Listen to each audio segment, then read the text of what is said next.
नमस्कार साथियों। आज हम पढ़ेंगे कक्षा 12 की राजनीतिक विज्ञान की पुस्तक स्वतंत्र भारत की राजनीति का पहला अध्याय राष्ट्र निर्माण की चुनौतियाँ। इस अध्याय के अंदर हमने पढ़ा था कि 15 अगस्त 1947 को जब भारत आज़ाद हुआ था, उस आज़ाद होने के बाद में भारत में कौन कौन से प्रकार की चुनौतियों का सामना करना पड़ा था। तो सबसे पहले तो मैंने ये बताया था कि पंडित जवाहरलाल नेहरू ने 15 अगस्त 1947 की लाल किले की प्राचीर से जो भाषण दिया था, उस भाषण का नाम था भाग्य वधु से चिर प्रतीक्षित भेंट या ट्रिस्ट विद डेस्टिनी के नाम से जाना जाता है। और उस दिन की जो तस्वीर है, जो 15 अगस्त 1947 को लाल किले की प्राचीर पर महात्मा गांधी ने, पंडित जवाहरलाल नेहरू ने तो तिरंगा फहराया था। और उस समय जो तमाम जो हिंदुस्तान टाइम्स और तमाम जो अखबार थे, उन अखबारों की ये हेडलाइन थी end of 200 year old British rule in India, कि भारत में 200 साल पुराने अंग्रेज़ी हुकूमत का जो शासन था, उस शासन वह समाप्त हुआ था। उसके बाद हमने पढ़ा था कि राष्ट्र आज़ाद होते ही भारत के समक्ष 3 प्रमुख चुनौतियां आई थी। उन तीन प्रमुख चुनौतियों में से पहली थी कि एकता के सूत्र में बांधे रखना, और दूसरी चुनौती थी लोकतंत्र को कायम रखना, और तीसरी चुनौती थी विकास से समूचे समाज का भला करना। ये 3 प्रकार की चुनौतियां भारत में उस समय थी, जिससे भारत की जो नई नवेली सरकार बनी थी, उस सरकार से उसे पार जाना था। ये पाकिस्तान का जो मुख्य अखबार है द डॉन, उस डॉन अखबार की उस दिन की हेडलाइंस है 15 अगस्त 1947 को जब आज़ाद हुआ था। कायदे आज़म जो जिन्ना को कहा जाता है, जिन्ना को कायदे आज़म कहा जाता है, ट्रिब्यूट द ब्रिटिश पीपल। तो ये जिन्ना ने जो शपथ ली थी, उस शपथ ग्रहण की तस्वीर है और उनको दर्शाया गया है। ये जिन्ना का जो कोटेशन है, जो देश को आज़ाद उस समय दिया था 11 अगस्त 1947 को कराची में उन्होंने कोटेशन दिया था, हमें बहुसंख्यक और अल्पसंख्यक समुदायों की इन जटिलताओं को दूर करने की भावना से काम करना चाहिए, और बहुसंख्यक तथा अल्पसंख्यक दोनों ही समुदाय में तरह तरह के लोग शामिल हैं। अगर मुसलमान, पठान, पंजाबी, सिया और सुन्नी आदि में बंटे हैं, तो हिंदू भी ब्राह्मण, वैष्णव, खत्री और बंगाली, मद्रासी आदि समुदायों में बंटे हुए हैं। पाकिस्तान में आप आज़ाद हैं, आप अपने मंदिर में जाने के लिए आज़ाद हैं, आप अपनी मस्जिद में जाने और किसी अन्य पूजा स्थल पर जाने के लिए आज़ाद हैं। आप धर्म, आपकी जाति और विश्वास से राज्य को कुछ लेना देना नहीं है। ये अपने अध्यक्ष के भाषण में जिन्ना ने कहा था। ये द टाइम्स ऑफ इंडिया अखबार की हेडलाइंस है, ब्रीथ ऑफ इंडियाज़ फ्रीडम, के भारत की स्वतंत्रता का उदय हुआ था। ये अमृता प्रीतम की, और पाकिस्तान के जो शायर हैं वारिस, और पाकिस्तान के शायर, उसकी भी एक कविता दे रखी है। उसके बाद में महात्मा गांधी का पंडित जवाहरलाल नेहरू का कोटेशन, भारत में मुसलमान अल्पसंख्यकों की तादाद इतनी ज़्यादा है कि वह चाहे तब भी यहाँ से कहीं और नहीं जा सकते। यह एक बुनियादी तथ्य है, इस पर कोई अंगुली नहीं उठाई जा सकती। पाकिस्तान चाहे जितना उकसा दे या वहाँ के गैर मुस्लिमों को अपमान और भय के चाहे जितने भी घूंट पीने पड़े, हमें अपने अल्पसंख्यकों के साथ सभ्यता और शालीनता के साथ पेश आना होगा, और लोकतांत्रिक शासन व्यवस्था में हमें नागरिक के अधिकार देने होंगे और उनकी रक्षा करनी होगी। अगर ऐसा करने में हम कामयाब नहीं होते हैं तो ये एक नासूर बन जाएगा और पूरी राज व्यवस्था में जहर फैल जाएगा, और शायद इस राज व्यवस्था को तबाह भी कर दे। 15 अगस्त 1947 में 15 अक्टूबर 1947 को अपने भाषण में यह समस्त राज्यों के मुख्यमंत्रियों को ये पत्र लिखा था। उसके बाद में जो विभाजन की तो त्रासदी हुई थी, और उस त्रासदी के बाद में जो द्विराष्ट्र सिद्धांत था, हिंदू और मुसल, जो जिन्ना ने सिद्धांत दिया था, उसके आधार पर 2 राष्ट्रों का निर्माण हुआ था, और बड़े पैमाने पर जनसंख्या का एक स्थान से दूसरे स्थान पर विभाजन हुआ था। ये उस समय की जो भारत और पाकिस्तान के मध्य जो ट्रेन चलती थी, उस ट्रेन का दृश्य है कि लोग अपना घर बार सब कुछ छोड़कर केवल अपनी जान बचाकर एक स्थान से दूसरे स्थान पर विस्थापित हुए थे। ये दुनिया का सबसे बड़ा विस्थापन था, जिसकी आप कल्पना भी नहीं कर सकते थे कि कितना ये दर्दनाक रहा होगा। और ये एक शहादत हसन मंटो, जो एक पाकिस्तानी लेखक रहे हैं, वो अपने व्यंग्यात्मक बाणों के माध्यम से जो दोनों मुल्कों का जो धार्मिक उन्माद है, उनके ऊपर ये बार बार प्रश्न चिन्ह लगाते हैं। मेहमान नवाजी में कसर शीर्षक से इन्होंने लिखा है कि दंगाइयों ने चलती ट्रेन को रोक लिया, गैर मजहब के लोगों को खींच कर निकाला और तलवार और गोली से मौत के घाट उतार दिया।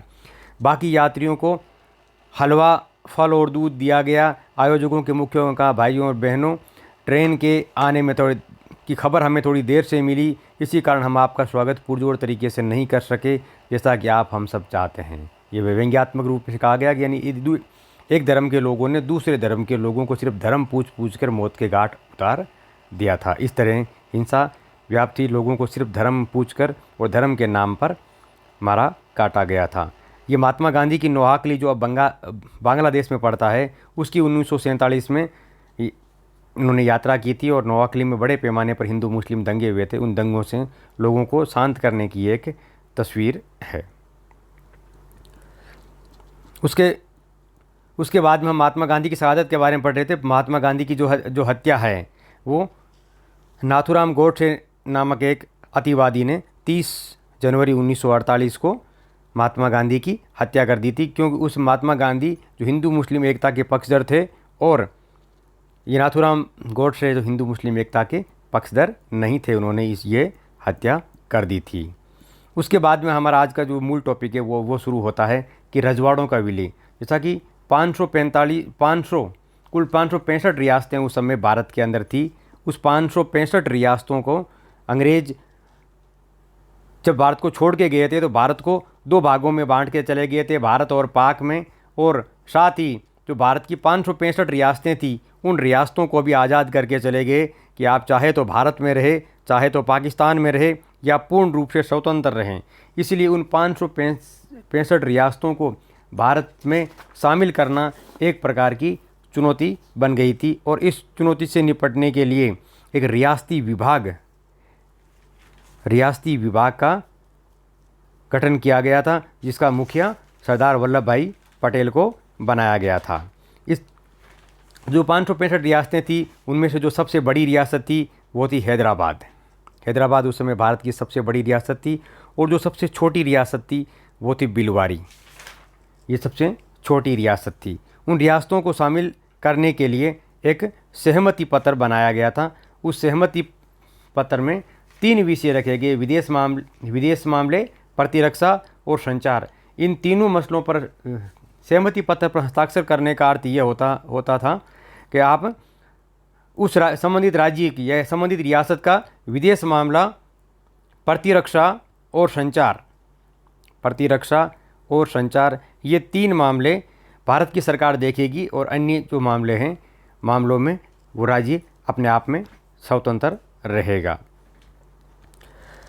तो भारत के विभाजन से पहले और बाद की जो रियासतें थी उस रियासतों का ये चित्र दे रखा है कि उत्तर में गिलगित, जम्मू कश्मीर और ये पंजाब की रियासतें। पंजाब जो भारत और पाकिस्तान दोनों में फैला हुआ था, इसलिए पंजाब और बंगाल में बड़े पैमाने पर हिंसा हुई थी। बंगाल भी भारत और पाकिस्तान, जिसे पूर्वी पाकिस्तान कहा जाता, उन दोनों में बटा हुआ था और पंजाब भी उनमें बटा हुआ था। और सिंध और बलूचिस्तान ये पाकिस्तान के अंदर और भारत में अजमेर मेरवाड़ा एक केंद्र शासित प्रदेश था और ये बाकी की रियासतें थी। संयुक्त प्रांत उस समय उत्तर प्रदेश को कहा जाता था। और हैदराबाद ये भारत की सबसे बड़ी रियासत है। ये हैदराबाद दक्षिण में थी और मैसूर और कुर्ग बलूचिस्तान मद्रास ये उस समय 1947 की भारत की स्थिति है। उस समय जो सरकार का नज़रिया था ये थे कि उस समय जितनी भी ये रियासतें थी उन रियासतों को युक्तिपूर्ण तरीके से भारत में मिलाया जाए। तो मिलाने के लिए उन्होंने, मैंने बताया था, सबसे पहले एक इंस्ट्रूमेंट ऑफ एक्सेशन नाम से सहमति पत्र तैयार किया और उस सहमति पत्र पर जो रियासत हस्ताक्षर कर देती थी उस रियासत का भारत में विलय मान लिया गया था। कुछ रियासतें थी जिन्होंने आसानी से सहमति पत्र पर हस्ताक्षर कर दिया था और कुछ रियासतें ऐसी थी जिन्होंने इन पर हस्ताक्षर करने में थोड़ी देरी और ना नुक्र करी। उन रियासतों में प्रमुख में है जूनागढ़, हैदराबाद, कश्मीर और मणिपुर। ये रियासतें थी। इन रियासतों का जो विलय थे बाकी की तुलना में थोड़ा कठिन था, इसलिए इन रियासतों के बारे में ये उस समय की हैदराबाद के जो निज़ाम थे उस निज़ाम के साथ सरदार पटेल की तस्वीर है जब उन्होंने सहमति पत्र पर हस्ताक्षर करने के बाद में खींची गई। तो आइए सबसे पहले अध्ययन करते हैं हम हैदराबाद रियासत के बारे में कि हैदराबाद रियासत का भारत में विलय वो किस प्रकार से रहा था। कि हैदराबाद ये भारत के दक्षिणी भाग में भारतीय प्रायद्वीप में आने वाली एक रियासत है जो आधुनिक आंध्र प्रदेश और तेलंगाना राज्य से मिलकर बनती है। उस समय जो हैदराबाद के जो शासक थे वो निज़ाम थे और मुस्लिम थे। वो 15 अगस्त 1947 की जो स्थिति थी उसमें ये न तो भारत में शामिल होना चाहते थे और न ही पाकिस्तान में शामिल होना चाहते थे। तो इसमें भारत सरदार वल्लभ भाई पटेल ने, क्योंकि ये हैदराबाद रियासत चारों ओर से हिंदू राज्यों से या फिर हिंदुस्तान से घिरी हुई होने की वजह से, क्योंकि इसके चारों ओर की रियासतों ने भारत में शामिल होने के लिए अपनी सहमति दे दी थी, इसलिए इसको सबसे अंत में इसको सुलझाना उचित समझा। बाद जो बॉर्डर के आसपास की रियासतें थी उन रियासतों को सरदार पटेल ने पहले सुलझाया, और उसके बाद में 1947 के बाद में सबसे पहले किसान आंदोलन हुआ था। तो क्योंकि वहाँ के जो किसान थे वो हिंदू थे, और जो वहाँ के जो सामंत थे वो मुसलमान थे, उन लोगों के मध्य सबसे पहले ये एक विद्रोह प्रारंभ हुआ था। तो उस समय रजाकार नाम का एक सांप्रदायिक संगठन बना था। उस रजाकार में मुस्लिम लोगों का बोलबाला था, और वो आम जनता के ऊपर एक अत्याचार करते थे। उन अत्याचारों से और हत्या, लूट और बलात्कार जैसी घटनाओं को अंजाम देते थे। और उन घटनाओं से परेशान होकर सरदार वल्लभ भाई पटेल ने ऑपरेशन पोलो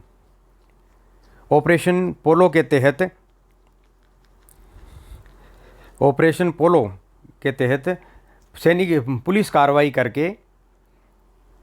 कार्रवाई करके हैदराबाद को भारतीय राज्य में विलय कर लिया गया था। सितंबर 1948 को हैदराबाद के निज़ाम ने भारत में विलय के अपने सहमति पत्र पर हस्ताक्षर कर दिया था। इस प्रकार ये याद रखना कि ऑपरेशन पोलो के तहत सितंबर 1948 को हैदराबाद रियासत को भारत में विलय करना पड़ा था। उसके बाद में आते हैं मणिपुर जो एक पूर्वोत्तर भारत की एक रियासत थी। वहाँ के जो राजा थे बोध चंद्र सिंह वहाँ के राजा थे, और वो भारत में विलय के अपने सहमति पत्र पर हस्ताक्षर कर चुके थे। लेकिन हस्ताक्षर करने के एवज में ये उन्होंने आश्वासन दिया था कि मणिपुर की जो आंतरिक स्वायत्ता है वो बरकरार रखी जाएगी। और 1948 के अंदर मणिपुर के अंदर चुनाव करवाया गया था। चुनाव करवाकर वहाँ मणिपुर में संवैधानिक राजतंत्र कायम किया गया था। यानी मणिपुर भारत का पहला राज्य था जब वैश्विक मताधिकार के आधार पर चुनाव हुए। तो यहाँ याद रखना कि भारत में सार्वभौमिक वैश्विक मताधिकार के आधार पर सबसे पहले चुनाव कहाँ हुए थे, तो मणिपुर में हुए थे। अब वो मणिपुर में जो कांग्रेस पार्टी थी, वो पार्टी तो भारत में विलय के पक्ष में थी, लेकिन कुछ ऐसी दूसरी जो पार्टियाँ थी जो भारत में विलय के पक्ष में नहीं थे, इसीलिए वहाँ मतभेद था। और वो मतभेद वहाँ आज तक भी बरकरार है, आज तक भी उस मतभेद को देखा जा सकता है। तत्कालीन हालातों को बयान करते हुए ये एक कार्टून है। इस कार्टून के अंदर एक तरफ सरदार पटेल दिख रहे हैं और सरदार पटेल, और दूसरी तरफ ये रियासती जो जनता है, जो इसको गरीब और कंकाल के तौर पर दिखाया गया है, उस जनता के ऊपर ये महाराजा बैठे हैं। और इसमें से सरदार पटेल ये कह रहे हैं कि मुझे केवल आपसे ये संदूक चाहिए। ये संदूक के अंदर जो 3 विषय जो सहमति पत्र पे लिए गए थे, 3 विदेश मामले, प्रतिरक्षा और संचार, कि मुझे केवल आप ये संदूक दे दीजिए, बाकी आप बैठे रहिए। तो ये सहमति पत्र उन रियासतों को भारत में शामिल करने का एक ज़रिया था कि इस सहमति पत्र पर ये 3 महत्वपूर्ण मसले अगर हम रियासतों से ले लेंगे तो बाकी मसले हैं वो धीरे धीरे अपने आप आ जाएंगे। उसके बाद में आता है राज्यों का पुनर्गठन। भारत के अंदर देश के आज़ाद होने के साथ ही भाषा के आधार पर राज्यों के निर्माण की मांग उठने लगी कि क्योंकि 1920 में जो कांग्रेस का जो अधिवेशन हुआ था, उस अधिवेशन में ये भाषा के आधार पर राज्यों के निर्माण की इन्होंने मांग को स्वीकार किया था। और उसी के चलते सबसे पहले जो भाषा को लेकर आंदोलन हुआ था वो सबसे पहले आंध्र प्रदेश में हुआ था। आंध्र प्रदेश में अलग राज्य बनाने के लिए सबसे पहले आंदोलन हुआ था, और वहाँ के प्रमुख गांधीवादी नेता थे पोटी श्रीरामुलु। ये गांधीवादी नेता थे और अनशन में विश्वास करते थे, और गांधी का जो अनशन का जो तरीका बताया था उस तरीके के आधार पर इन्होंने 56 दिन तक भूख हड़ताल करी, और 56वें दिन इनकी मृत्यु हो गई थी। और मृत्यु होने के बाद में बड़े पैमाने पर आंध्र प्रदेश में हिंसा फैली थी, और इस हिंसा फैलने के बाद में दिसंबर 1952 को रातों रात भारत सरकार को आंध्र प्रदेश को अलग राज्य बनाने की मांग को स्वीकार करना पड़ा, और आंध्र प्रदेश को अलग राज्य का दर्जा दिया गया था। और उसके बाद में 1953 में राज्य पुनर्गठन आयोग का गठन किया गया था। ये राज्य पुनर्गठन आयोग के बाद में राज्य पुनर्गठन आयोग की जो सुझाव दिए थे, उन सुझावों को स्वीकार करने के बाद में बने हुए राज्य है। जो राज्य पुनर्गठन आयोग था, राज्य पुनर्गठन आयोग में 3 सदस्य थे, फजल अली, हरदीनाथ कुंजरू और के.एम. पणिकर। तीनों के नाम आप याद रखना, 3 नाम थे। जो राज्य पुनर्गठन आयोग, उसके जो अध्यक्ष थे वो थे फजल अली। दूसरे इसके सदस्य थे हरदीनाथ कुंजरू, और तीसरे जो सदस्य थे वो थे के.एम. पणिकर। तो इनके जो अध्यक्ष थे वो थे फजल अली। तो ये याद रखना कि राज्य पुनर्गठन आयोग का जो गठन कब किया गया था, तो 1953 में इसका गठन किया गया था, और उन्होंने 1955 में अपनी रिपोर्ट दी थी। इस रिपोर्ट के आधार पर भारत में 14 राज्यों का निर्माण किया गया था। जो 14 राज्य ये इस प्रकार से थे, ये 14 राज्य थे। ये 14 राज्यों का गठन करने के बाद की ये जो तस्वीर है भारत का, जो तस्वीर इस प्रकार से निकल कर आई थी। उस रिपोर्ट के आधार पर 14 राज्य और 6 केंद्र शासित प्रदेश भारत में बनाए गए थे। तो ये कार्टून है जो स्ट्रगल फॉर सर्वाइवल को दिखाता है कि पंडित नेहरू के समय 1952-53 के समय ये सबसे बड़ी चुनौती थी कि भारत में जो राज्य जो अलग स्वायत्ता की मांग कर रहे हैं, उस मांग के ऊपर किस प्रकार से खरा उतरा जाए। ये पोटू श्री रामालू के बारे में है। ये गांधीवादी कार्यकर्ता थे। नमक सत्याग्रह में भाग लेने के लिए सरकारी नौकरी छोड़ी। व्यक्तिगत सत्याग्रह जो गांधी ने किया था, उसमें भी इन्होंने भागीदारी की थी। 1946 में इस मांग को लेकर उपवास पर बैठे कि मद्रास राज्य में जो मंदिर है, उन मंदिरों को दलितों के लिए खोला जाए, जैसा कि उस समय मंदिरों में दलितों को प्रवेश से वंचित रखा गया था। आंध्र प्रदेश को अलग राज्य मांग बनाने के लिए इन्होंने मांग करी थी, और 56 दिन की हड़ताल के बाद में इनकी मृत्यु हो गई। इनकी मृत्यु के बाद में आंध्र प्रदेश को अलग राज्य बनाना पड़ा था। ये कार्टून है जो भाषा के आधार पर राज्यों का जो गठन के जो जिन है, उस जिन को संतुष्ट करना था कि भाषा के आधार पर राज्यों का किस प्रकार से गठन किया जाए। ये राज्य पुनर्गठन आयोग की जो रिपोर्ट का कवरिंग लेटर है, उस जो फजल अली के नेतृत्व में जो राज्य पुनर्गठन आयोग बना था, उसमें भाषा के आधार पर राज्यों का गठन किया गया था। और आज भी अलग अलग क्षेत्रों में भाषा के आधार पर राज्यों को बनाने की मांग लगातार उठती चली आ रही है। उसके बाद में नए राज्यों का जब निर्माण, जब 14 राज्य और 6 केंद्र शासित बनने के बाद में भी भारत में राज्यों के निर्माण का लगातार क्रम जारी रहा। जैसे पहले बम्बई प्रांत था। बम्बई प्रांत से 1960 में महाराष्ट्र और गुजरात बम्बई को तोड़कर 2 राज्य बना दिए गए थे। जो गुजराती भाषा था उसे गुजरात बना दिया गया, और जो मराठी भाषी क्षेत्र था उसे महाराष्ट्र बना दिया गया था। पहले पंजाब एक राज्य था, जिस पंजाब से में 2 भाषी लोग, हिंदी भाषी और पंजाबी भाषी रहते थे। तो हिंदी भाषी को हरियाणा और पंजाबी भाषा को पंजाबी में रखा गया, और इसी से अलग होकर हिमाचल प्रदेश को अलग राज्य बनाया गया था। 1972 में पूर्वोत्तर के जो राज्य थे, उन राज्यों में पुनर्गठन का प्रयास किया गया। असम से अलग करके 1972 में मेघालय को राज्य बनाया गया था। 87 में नागालैंड को, जो इससे पहले 1963 में अस्तित्व में आ गया था। अरुणाचल प्रदेश को 87 में राज्य बनाया गया था। और उसके बाद में सन 2000 में छत्तीसगढ़, उत्तराखंड और झारखंड 3 राज्य बनाए गए थे। और इन राज्यों को जो याद करने का जो क्रम है, जो तरीका है, उसके लिए एक सूत्र आप याद रखें कि आप 1953 के बाद में जो राज्य बने थे, उन राज्यों का बनने का जो क्रम है, वो इसके लिए एक ट्रिक काम करती है। वो ट्रिक है आम गुना ही मेघ मंत्री सी गर्मी। गर्मी को यहाँ अंग्रेजी में लिखना है GARMI। गर्मी दे सकता है।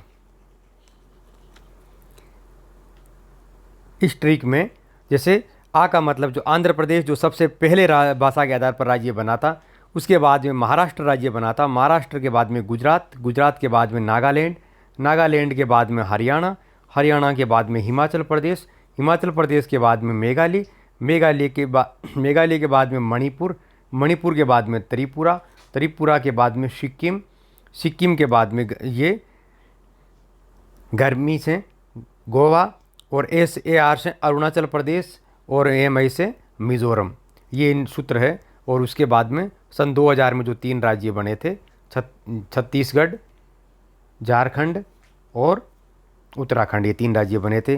2014 में एक राज्य बनाया गया था जो आंध्र प्रदेश को तोड़कर तेलंगाना नाम से राज्य बना था। और 2019 में जम्मू और कश्मीर का जो राज्य का दर्जा है, उस दर्जे को समाप्त किया गया था। जम्मू और कश्मीर के राज्य के दर्जे को समाप्त कर दिया गया था। तो वर्तमान में भारत में जो कुल राज्य हैं, उन राज्यों की संख्या 28 भारत में राज्य है और 9 केंद्र शासित प्रदेश है। तो इस प्रकार से आज का ये पाठ है, ये अपने आप में संपूर्ण होता है। ये पाठ के जो प्रश्नोत्तर हैं, इन प्रश्नोत्तरों के बारे में कभी विस्तार से चर्चा करेंगे। आज के लिए बस इतना ही। बहुत बहुत धन्यवाद। फिर मिलते हैं नए टॉपिक के साथ।